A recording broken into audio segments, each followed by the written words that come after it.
Hey everyone, this is going to be my cold steel Kopis Machete review.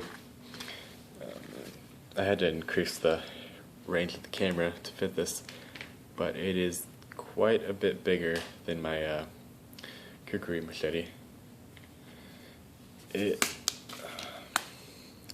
I did cut off the belt loop, and I happened to cut off the other button snap because I am left-handed, and the belt loop was getting in the way of me holding the machete, so I just cut that off with my Spartan.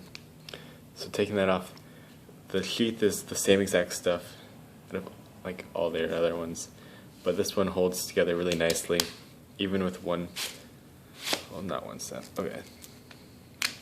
Even with two snaps, holds it totally fine, and the spine kind of pops up, but that wouldn't happen if I didn't cut this one off.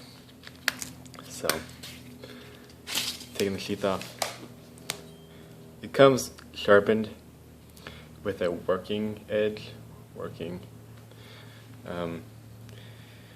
you have to do is really run a fine sandpaper or fine stone on the edge, and you should get, hair shaving sharpness or paper. So see if I can cut well. It's kind of awkward angle, but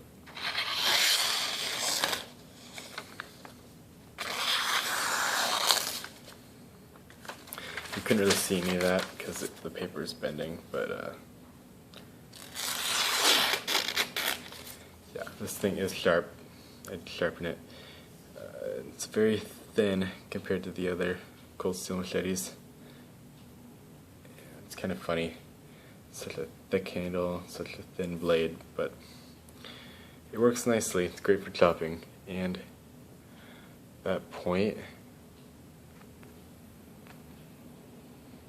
God.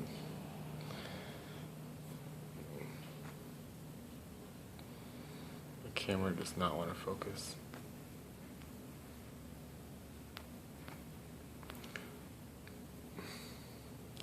Well, that point you can see is really, really thin. So it's really sharp but thin. So be careful for that. Don't break it or anything.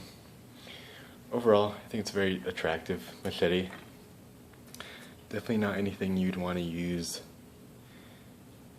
rigorously. I mean, maybe you could.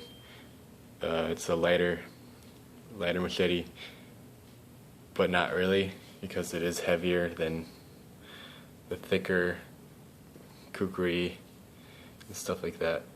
It's only heavier because the handle and the whole entire length of the thing, even though it is thinner, so it is more flexible.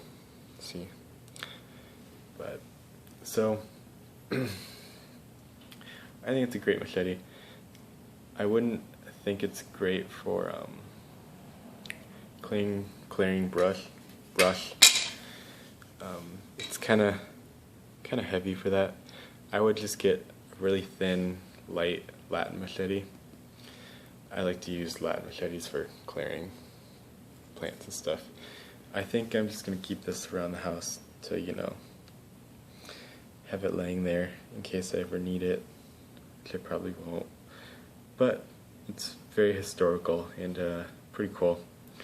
You can tell I did clear off that sticker. It kind of looks like there's residue, but it's totally smooth. It's just from me scraping at it. So, whatever. Not a big deal. It looks like there's residue, but there's none, so it doesn't affect the cutting. I have not used this very much. I've used it for a lot of cutting demos, as you'll see. But other than that, nothing much. Mainly just to look at, play with, stuff like that. So, overall, I think it's a little too heavy to cut brush, but a little too thin to chop heavy wood. You could definitely chop wood with this.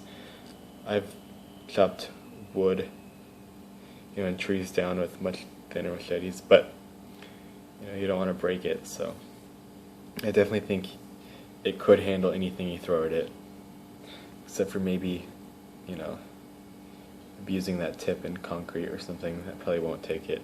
Other than that, it's a great machete. I got it for around $23. Yeah, I hope you liked my review. Okay, see you guys later. Bye.